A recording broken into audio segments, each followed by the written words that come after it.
Well, I want Roxy to ask some Friends questions. Thank you so much. Yes, If yeah. I don't get one Friends question, I'll die because I've been hearing for Let's talk about Friends.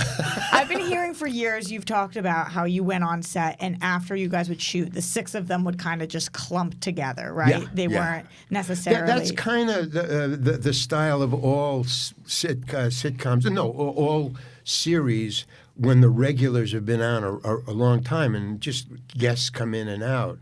So really, they just clumped together. But Friends did it incredibly well and often. But it wasn't like you were on one episode. You were on five. So by the end, was there one of them, I just need a little bit of hope, one of them that you had a great moment with or that did try to include you in anything? Any of them friendly to you at all? No. I'm an outlier. I don't mix well. I don't even mix well with you people. I'm out. No, I'm kind of shy. So I if they're not inviting me in, I'm not going to push my way in. So I just hung back, and whenever I try to do something, it was always I said the wrong thing or did the wrong thing, something. So I just kind of lay back. But the last time, the only anecdote I have about Friends that might be interesting is the last one, because when you do 5, that's each is a one-off.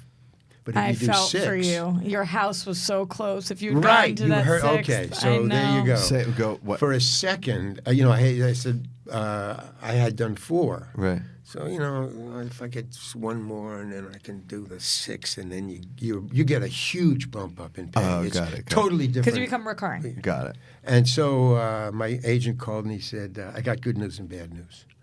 I said, "Well, what's the good news?" Good news is you got your 5th on Friends. Yeah, okay, that's cool. And he said, "What could be the bad news? You die in that episode."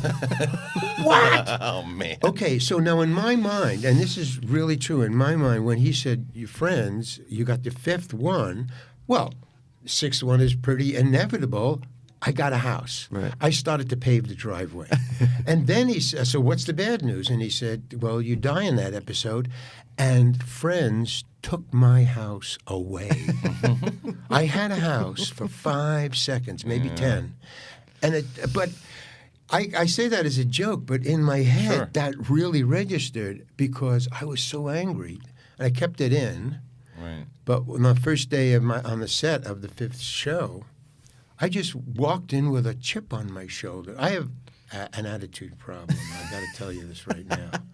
I walked in with a chip on my shoulder, and I didn't know that this was the first day of the new season, this 5th show, or at least the filming. They sometimes mix them up, but it was the first day of the new season. So that's a party time for all sitcoms, and they invite everybody who was on the show, who's going to be on the show, all the producers, everybody in the building. They come down, and there's champagne, and there's lox and bagels, and so everybody's standing around, and I just found the 3 producers, and I headed right for them.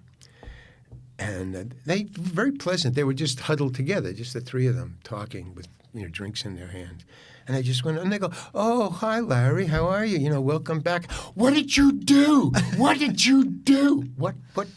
You killed my..." And all of a sudden, the female of the group said, Marta. Yeah. She said, "Larry, could we talk about this a little later?" And the lower somebody talks, the more trouble you're in. Yeah. And she said, "Can we talk about this a little later?" And I go, "Oh," and I suddenly realized the entire room had shut up. I mean, I shouted, "What are you doing? What are you..." And I thought, wow, and I came to my senses because I was just out there. And so I just, "Yeah, sure." And I kind of retreated to the groaning board table, the craft services table. Sure. And as I'm walking over to it, everybody split. Yeah. I thought, okay, this is going to be a hell of a week. Yeah. And I got to the table, and I'm just, there trying to, be invisible. And this kid, he's about 16 or 17, maybe an extra, comes running over to me, and he stood next to me. He says, "Dude, that was so cool." Okay. Contact with somebody. Great. That's my friend's story. Yeah. But here's the thing. When somebody doesn't know that I was Mr. Heckles, I've made it. The George Reeves syndrome.